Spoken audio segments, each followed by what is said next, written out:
All right, welcome back to another critical content. That's what Will and I decided last time we did these because I didn't know what we were going to call it. So we're falling back on critical content. And today we're meeting another one of the players at our game, Nathan Dennison. Thank you for sitting down with me. You've probably seen him. He did the interview with Dabble. And if you haven't listened to that yet, that Springfield one-shot, go and listen to him. And then after that, just express yourself creatively. Go over to Dabble. They have something for everybody, or you can bring your own stuff. And they can just rent you some space to use. Either way. So, just getting right into it. Sure. How long have you been playing tabletop RPGs? Actually, it's not as long as most of the other players. Okay. I probably have 2 years experience, 3 maybe. That's about what Will said he had. Yeah. Okay. So, back when I was in high school, my brothers talked about playing Dungeons and Dragons and trying to set something up, and I was really interested then, but I never actually, it never went anywhere. We all got busy, never did anything, and he actually brought it up again a few years ago, and I had time, and technically nothing was coming of it then, but I actually bought the basic rules because I wanted to know what it was all about. And trying to find a group to play D&D is hard around here sometimes. Yeah, it can be. Yes, it can. Especially if you have no idea where to look or what you're doing. But eventually he did set up a family game, and we ended up playing, and I really enjoyed it. Good. So it kind of started from there. And what was the class that you played in your very first game? Well, it kind of changed. I started out as a sorcerer. Okay. Realized that I wasn't having as much fun because I wanted more spell options. Sure. And so I ended up, through a roundabout way, switching to wizard, and really enjoyed it. And ironically, that's what I play now. So do you find yourself more inclined to have more of a full caster class, or? I have actually never played a melee class. Okay. I love spell casting classes. Okay. It's my bread and butter. The ability to customize each spell for how you make the character and make it really interesting. And I mean, you could definitely do that with melee classes. Sure. It's just not the same. It's not the level that you can do with a spell casting class. I mean, not to knock melee classes or anything. Not they are a blast. But I mean, there's just something. I don't know, because there's just so many ways you can flavor. I go to hit. Right. As opposed to I weave with my hands. There's this. I mean, and Odarin does it all. You see these things appear or whatever. Yeah, I absolutely love to throw the seasoned flavor on spells as Odarin, because it's just how many cherry blossoms can I throw at something? Oh, sure. Why not? Or, can I surround them in leaves? Why not? Okay.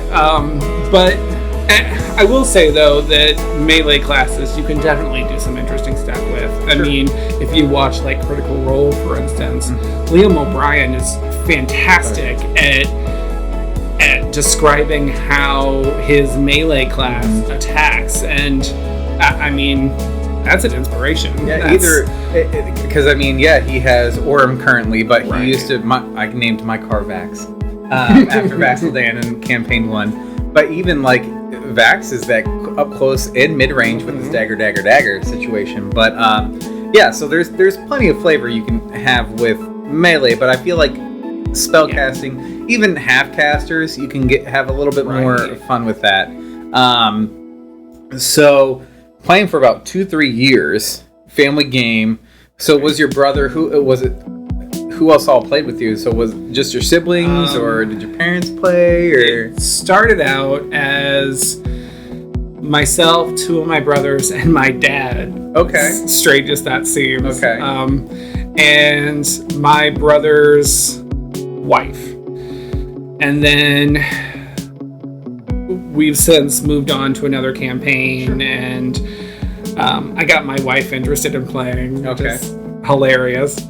And my son has joined, and he's super creative, and I absolutely love it when he gets to play because he figures out the most random things that you would never even think of. But yeah, he really enjoys it too. Good. And it's just kind of grown since then, which is fantastic. I think it's nice that you have something that you and your son have, like, granted he can play in his own campaigns, you can play in yours and everything, but I mean, I'm kind of doing that with Logan, indoctrinating him by giving him his dice, and I will make him roll appropriately. But he actually went through and, because I lost my dice this past week and I found them all, and we then split them up into pre-packaged baggies because I can't lose 50 of those at the same time. But yeah, I was kind of impressed by that. I'm right. But I mean, so your son also plays. Does he have a play style kind of similar to you? Is it completely different? Do you know? He actually plays melee classes. Okay, like fair he enough. is completely different than me, but he's also one to really just barge straight ahead and take things out face on. And it's crazy, you know. Most of the time parts of my family will be like, we need to talk about this, and he just charges full steam and sets off the traps, and it don't care. Yeah, barbarians usually don't. I mean, is that his main? He likes to run bards. He does. Fair enough. He has switched up since then. I think he's playing a monk right now, but he really likes the melee classes. So. Good. So in our campaign, you play Odarin, who has a wonderful flavor about himself. Would you like to kind of, for those that are kind of just now joining or haven't, because I know some people just put podcasts on in the background, myself included, and sometimes they miss some things, like what race is he? What are they? He? They? Yeah. He. Sorry, I want to make sure I had that correct. What race is he? What class? And can you tell us subclass? He is an Eladrin, and the most exciting thing about them is they are an elf class, but they change based on their emotions. So their appearance will actually change seasons, essentially. Odarin commonly finds himself in the autumn season, but in our campaign, he's actually gone spring. When he was super excited about books. Surprise. So of course I've worked out an appearance for each of those. So we'll probably see those throughout the campaign as emotions flare. And I don't think that the rest of the party has kind of made that connection yet that the season is with the emotion per se. It's just because, and I don't want to say it's almost flippantly, but you're like, and now Odarin has like cherry blossoms off of his branch or something. I think, that character choice, that kind of aloof nature that he has, it actually happened in game. While I was sitting there, I was just like, man, not to give any spoilers or anything, but he's he doesn't really have the like etiquette that normal people would. So it makes sense that he just kind of does what he feels in the moment. And that's kind of what I did. And I was freaking out initially about that choice. My son had to hear all about it. But I think it really works in his favor. And I don't know that he is necessarily as aloof as he's kind of playing, but I think it makes sense for him. Okay. Was that kind of the intention from the get-go, was to have this more kind of aloof? I don't want to say airy necessarily, because I don't want to say he's airy, but he's a very smart character. He's just looking well-read. I got your stats pulled up. I mean, 20. Right. Dumped everything into intelligence and he con. Definitely, he's an extremely intelligent character. But again, he's kind of like that common sense level. Book smart versus street smart. Right. Mm-hmm. And I think it's just in his backstory. Sure. And of course, I don't want to spoil anything for his backstory necessarily. We are... Okay, I was about to say, because we are up to the point where you guys just assaulted the empty house. More or less. More about his backstory, I'm sure, will come out. But I think that's just how he came to be. Sure. And it really worked out. So. What came first? Was it the class choice or the race choice? Oh, I guess I didn't talk about those. Yeah, it's okay. It's okay. So there's actually a really interesting story. Of course, the cast got together and we were talking classes for a while. And originally, I was set on a cleric. Mm-hmm. I was convinced that that's what I was going to be. I thought, all of the campaigns that I've played in, we always steer clear of the cleric. I don't know why. Sure. We need the support. So I had built this gunslinging cleric. And the subclass, I can't specifically remember what it was, but it was actually from one of your homebrew. Sure. We play homebrew in my game. As long as we talk about it beforehand, the homebrew is okay. It was a great subclass. Yeah. And I was absolutely convinced that that's what I was going to do. Sure. I found this on the web. Thank you, Siri. I appreciate that, and I'm going to shut you up now. There we go. Sorry about that. So, thank you, Apple. Right? I was convinced that I was going to play a cleric. Okay. And I let my son, actually, who, again, is so much more creative and inventive than I am, I let him look at the list of subclasses. I thought, why not? It's exciting. Sure. So he's looking, and he's like, Dad, look at this wizard subclass. And it was the school of white necromancy. Yeah. And I loved it. Mm-hmm. But I was still really conflicted. Sure. Still really had problems. And my son was like, dude, just go with the white necromancer. Right, because you're fighting function over flavor at that point. Right. Sure. And within that subclass, there's a lot of support that's built in. Mm-hmm. So, I'm trying not to give anything away here, but there's a lot of support, a lot more than a usual wizard, and it's going to be really interesting when it starts happening, and the spells that you'll see are not spells that you usually see in a wizard. There was an intention for creating that subclass, because I had inspirations from other homebrews, but I'm like, you know what? Just because you guys were all talking kind of combat-driven classes, I was like, I want to throw some stuff in there that, as a wizard, you still have a pretty wide array of things you can access. Yeah. But like you said, not a lot of wizards are able to access some of the spells that I was able to put in that subclass. And I'm not trying to blow smoke up my own butt or anything. It's just it gave you a flavor as well as function option to it. Because if you've been listening, the tentacle is okay. So that was actually a mistake. Oh, but it's a glorious. It's supposed to be tendril. If you read the spell, it says tendril.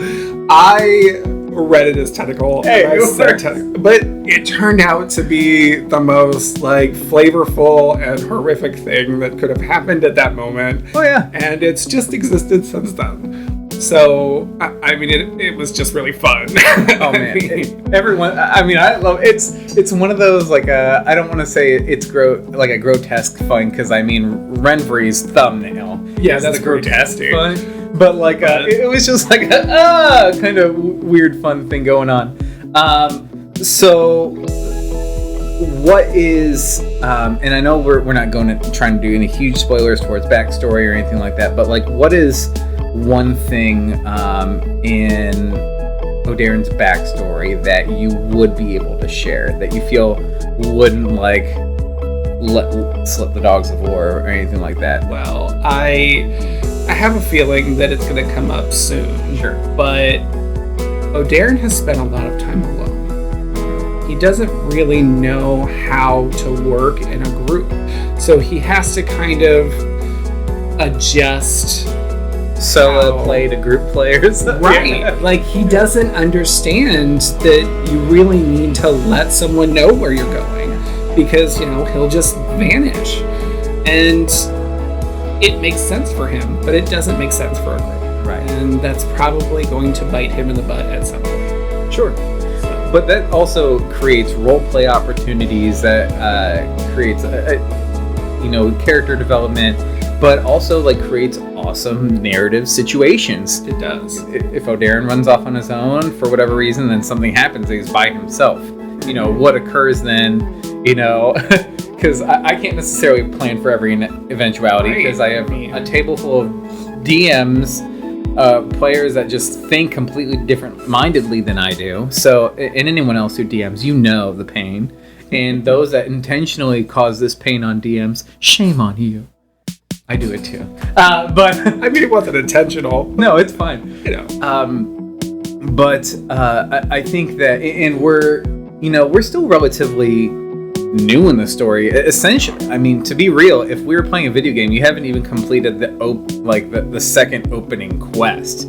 Essentially, right. You've done like the first one. You did the and then kind of skipped around a little bit. Then but and that's also, again, I try to give you guys the opportunities, whether you chose to track down this Weeping City, or if you had stayed in, or if you're choosing to stay in Volkstad.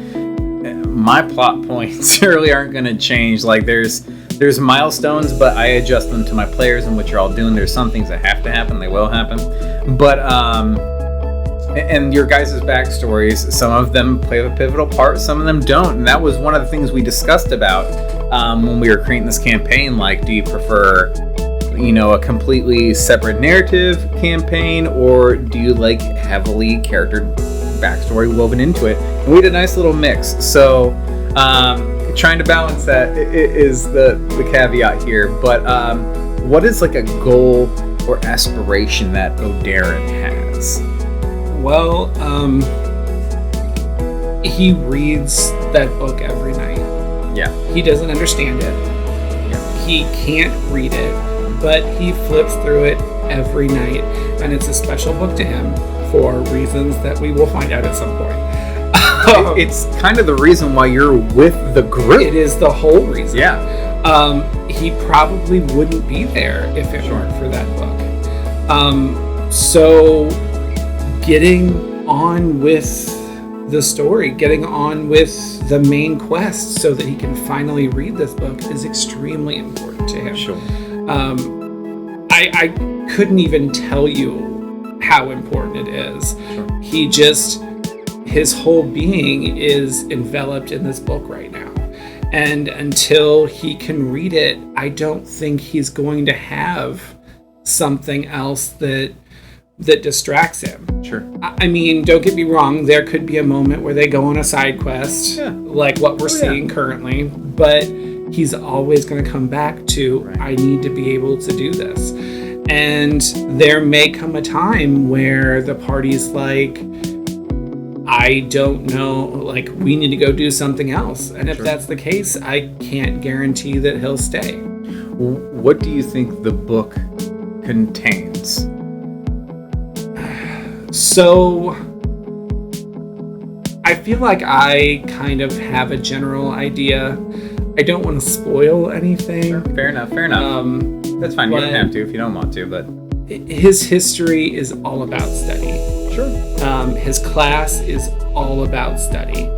And I think this book will have things that he has never seen before. Right. It will have aspects of magic that unlock for him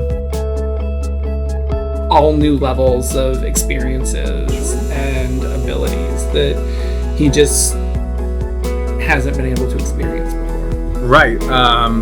Because there's, when we had talked about this background, building your background and everything, this book plays a central.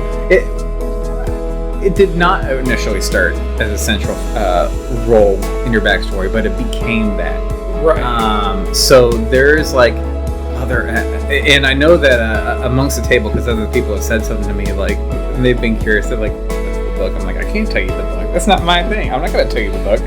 But I can't tell you how happy that actually makes me, because that book has been like a major secret. And I mean, there are other secrets for my character. I did mention, I think, in episode 1 that he has a bandage on his right arm. Yeah.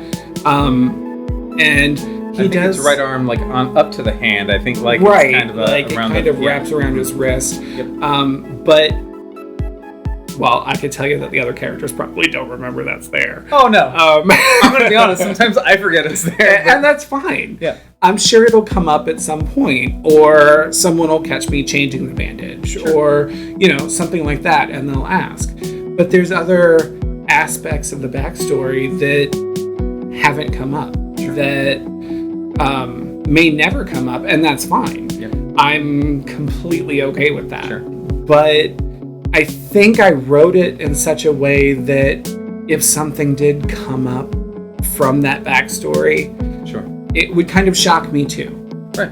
Like, and I think that's the best way to write a backstory. Like, I have this whole big thing, and if something comes up in the campaign, it's going to shock me. Sure. But it's going to be exciting. Sure. Because it's not something that I expected. Well, in the way that even the book was postulated to you from an NPC was that it's potentially even more than you thought it could have been. Right. Which, what I think about, I think that DMing is taking ideas that the player is excited about, that they love, and keeping it something that they love and enjoy, but also transforming it into something even greater that they can love even more, or they can hate. For those DMs that are like, no, this is a demonic artifact. You are now a slave to Asmodeus or something like that. But I mean, when I wrote the backstory, the book itself, it was planned as kind of a keepsake, and that's a little bit of a spoiler, not too much. Yeah. But it was planned as kind of a keepsake, and it included magic. And I think once that backstory got to you, you actually made the change that book is not something that I can actually read yet, and that was exciting. Like, I was extremely excited about it because it's not something that I expected. Because it was taking something that was sentimental in nature and then giving it a purpose that you thought you had figured out already. I mean, realistically, it was an innocuous backstory, something in the inventory to maybe bring up on a rainy day initially. But the moment it's like, you can't read this book, and there's pillars with writing similar to that book, again, taking something that you thought was innocuous and making it into something that your character can get excited about, if not completely obsessed about. So currently the party is, at the time of this recording, in Volks. Well, at the time that this is being released, in Volkstad. They're supposed to be heading towards this weeping city to do a welfare check. Yeah. And there is this kind of air that there is perpetual ash falling. What does Odarin possibly think could be now granted, we're speaking at this point in time, not the most recent episode we just recorded. But what do you think? I think Odarin has kind of voiced on occasion what he thinks might be there. Sure. I think he's convinced that there was a dragon at some point. Sure. Because You thought Lendris was a dragon. You think everything's a dragon? No, I think Yvurus actually. I think he thinks that Yvurus might be a dragon. Okay. Just because, well, for one, dragons can use magic, some of them. And when a dragon creates a nest, the land changes. Sure. And that's his explanation for all this ash. Like, it just makes sense in his head. And of course that might change. Sure. But that's something that he just sees as a huge possibility. Right. And from the things that the bookmaster has said, that's how he's kind of putting things together. Sure. You know? And I apologize. I'm trying to look stone-faced. I don't want to give anything away. Right. Will did the same thing. He was inspecting my face. I'm secretly trying to really gauge something. There's nothing there. I'm dead on the inside and outside. And honestly, if I'm wrong, that's fine. Yeah. That's exciting. Yeah. Like, being wrong, I am perfectly fine with that. Mm-hmm. But it's just kind of what nice to be came right. out. Right. Like, I mean, it's cool to be right. Yep. It's great to be wrong, though. Sure. Because then, as a character, he can walk up and find out what is truly causing this. Sure. And it creates a great roleplay moment where he's shocked. Like, he expects to be right. I mean... Well, you dumped everything into intelligence. You have a 20 intelligence. You're maxed out. Oh, yeah. Why wouldn't you think you're right, to be honest? Right. Like, not in a narcissistic kind of way, but like, realistically, you are learned. You have studied. You're from a different realm where you've kind of experienced more things than some other people. That was a little bit of a spoiler.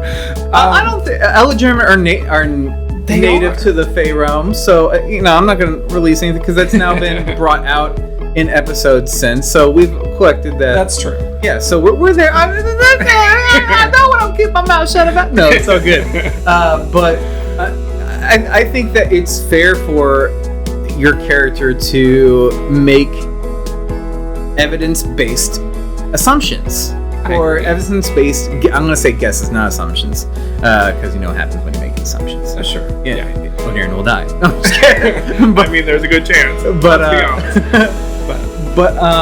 And that kind of flows into it. So it wasn't a spoiler. You're from the Fey realm because you and Ren had mentioned it. Right. I forgot about that. Yeah, Ren had said you're right. She's from the Fey. So you guys have potentially seen more than most of the other people at the table in some aspects. But how do you think that shift, that not even just culture shift, that literal realm shift, how do you think Odarin took that from the Fey to Acera, where you guys are currently playing in?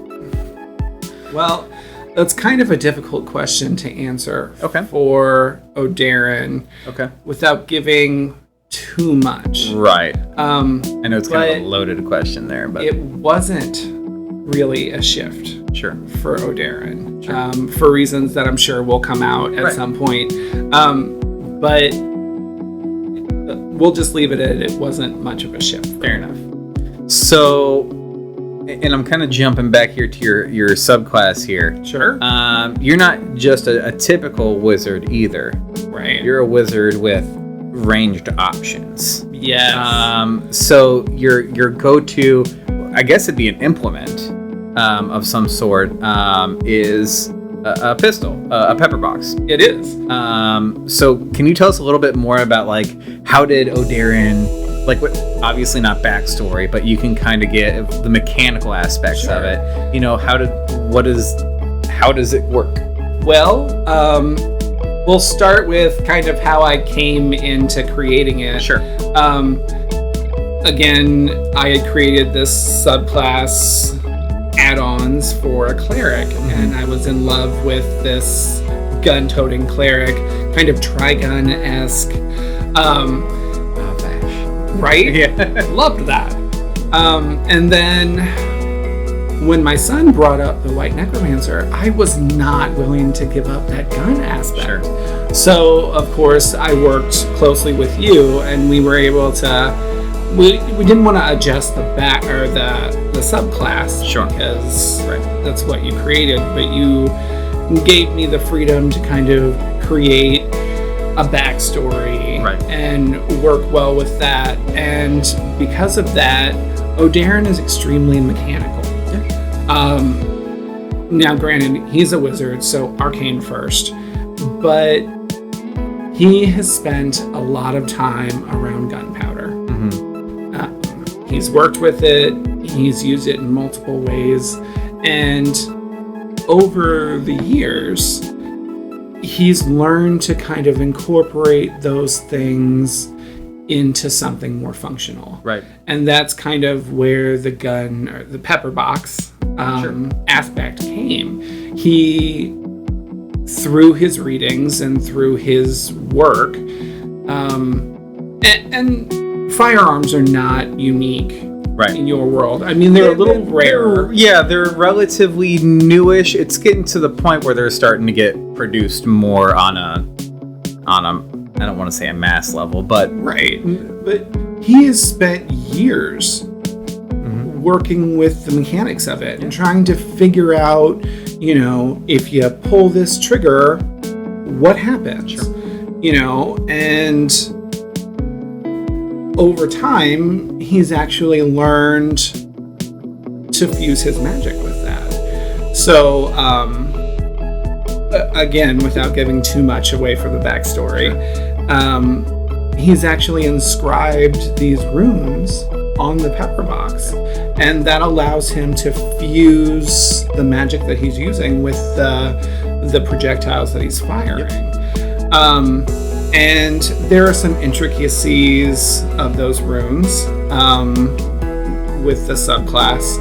Again, I don't want to give those specific things away. You know what I'm talking about. Because your background is one of those that there's a bit more to it, and it's more heavily shrouded, just because we also haven't explored as much about it as opposed to like 7, where we've explored about it, but we really don't know much more. Right. But for Odarin specifically, those, and they will come up, you know, the magic that he is able to produce and the magic that he no longer can. But those things will actually come up. Sure. And they're going to come up in probably some unexpected ways. Yeah. So I've actually worked on how to explain it. It's going to be interesting. It's going to be an interesting RP moment. Yeah. And we'll see how it turns out. And going into the RP aspect of everything, so who do you think that Odarin, being this kind of, I don't want to say, well, up until now, a more solitary person, keeps to themselves, again, more book smart, not street smart. Is there someone or a couple people in the party that Odarin kind of feels like a connection to in some way, shape, or form? So right now, I think you'll see that Odarin kind of has an inquisitive mind for Felix. Felix does a lot of the same things that Odarin does. Sure. A lot of them, he's more mechanical, whereas Odarin would be more arcane. Sure. And I think that kind of draws him to Felix in a way that is knowledge-based. And something could come of that who knows? We'll see where it goes. There's 7 who it is just an anomaly. It interests Odarin. He's taking notes. He wants to know everything. Sure. So that's just the inquisitive based. And as of right now, I think he feels a connection to Ren. Okay. Which is odd because Ren is kind of pushing everyone off, doesn't want anything to be, she doesn't really want to be a part of this group. Sure. She's only here out of necessity. But kind of along the lines of, But I get the sense in game that Ren has spent a lot of time alone. And Odarin really resonates with that. I've mentioned that he's spent a lot of time alone, so that aspect and knowing that there are other people that feel that same kind of sadness, that same kind of disconnect, it really draws him to Ren. And it could very well end up that Ren's like, get the hell away from me. Sure. But it's definitely something that, I I mean, who knows? It could be a friendship. It could be friction. Sure. At some point. Sure. But, I mean, we'll have to wait and see. Sure. And either way, great opportunities to roleplay, whether friendship or friction, either one. So there, we talked about your goals and aspirations for Odarin. We've talked about, some aspects of Odarin's past, not to give away too much. So I'm curious, and I'm kind of diving back to your book, to Odarin's book, just because. Now, the special one or the one, two not the one that you others write that everything. he has? Yeah, I'm sure you're going to be in volume 2 in game. I can't tell you. Like, secretly, he's designing new things. Oh, sure. He's putting together, like,